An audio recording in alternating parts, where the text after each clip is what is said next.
Gardeners are often told that the secret to good compost is frequent turning. The image is clear. Grab a fork, flip the pile and repeat until black gold appears. But here's the truth many overlook. Compost will break down without constant turning. In fact, when managed correctly, leaving a pile undisturbed can sometimes produce richer, more stable humus with less effort. Understanding when and why turning is optional helps gardeners save time, energy, and even preserve the very microbes that make compost so powerful. Composting works because biology does the heavy lifting. At its core, composting is the work of microorganisms breaking down organic matter. When carbon-rich materials like dry leaves mix with nitrogen-rich inputs like kitchen scraps or grass clippings, bacteria, fungi, and actinomycetes feed on them.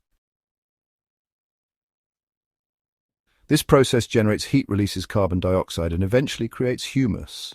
Turning speeds things up because it reintroduces oxygen and mixes ingredients, but oxygen enters naturally through air pockets, and surface exposure and soil life has its own way of balancing carbon and nitrogen over time. If the materials are layered correctly at the start, biology continues its work without the gardener's constant intervention. The importance of balance is greater than the act of turning. What matters more than turning is getting the initial ratio right. A simple balance is 3 parts carbon to 1 part nitrogen. This could mean, 3 wheelbarrows of shredded leaves layered with 1 wheelbarrow of fresh grass clippings. Add water until the pile feels like a wrung-out sponge and you've set the stage for decomposition. In this state, microbes have enough food and moisture to thrive without relying on a gardener's fork to correct the process. For example, a 4x4 by 4 foot pile built with alternating layers of straw and kitchen scraps, finished with a topping of compost or old soil, will naturally heat up. The outer edges may stay cooler, but as time passes, worms and fungi move in to finish the job.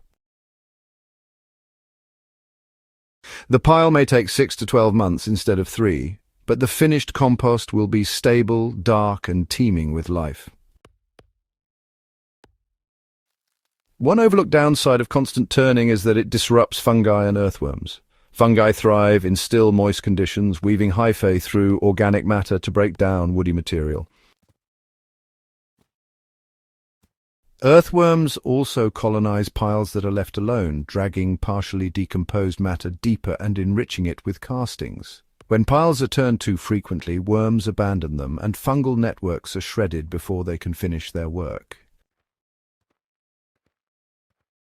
By stepping back, you allow these natural decomposers to play their role, and the compost that results is often richer in stable humic acids. Slow composting has its advantages for gardeners with time and space. Not everyone needs a pile that's finished in 3 months.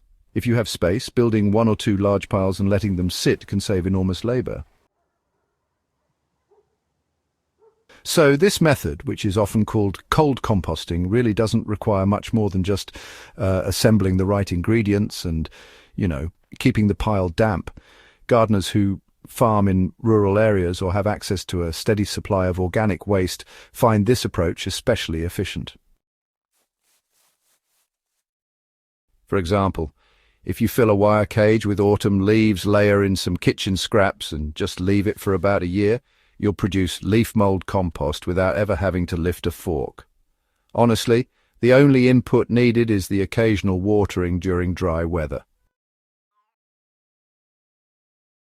The one factor that really cannot be ignored, whether you turn the pile or not, is moisture. Dry piles just stall, and soggy piles, well, they simply rot. So checking the pile every few weeks and, you're adjusting with a watering can or by adding some dry carbon material really keeps decomposition on track.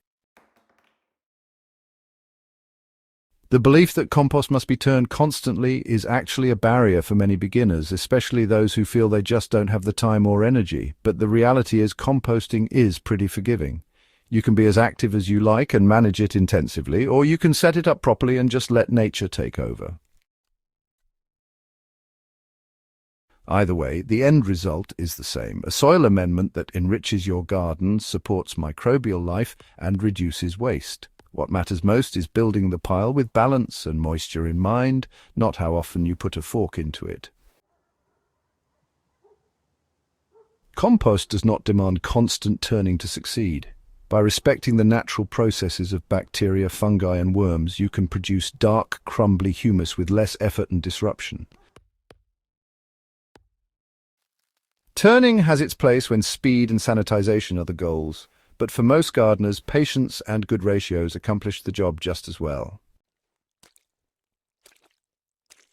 If you found this guide useful and want more proven methods for healthier soil, subscribe to Soil Doctor and share this with other gardeners.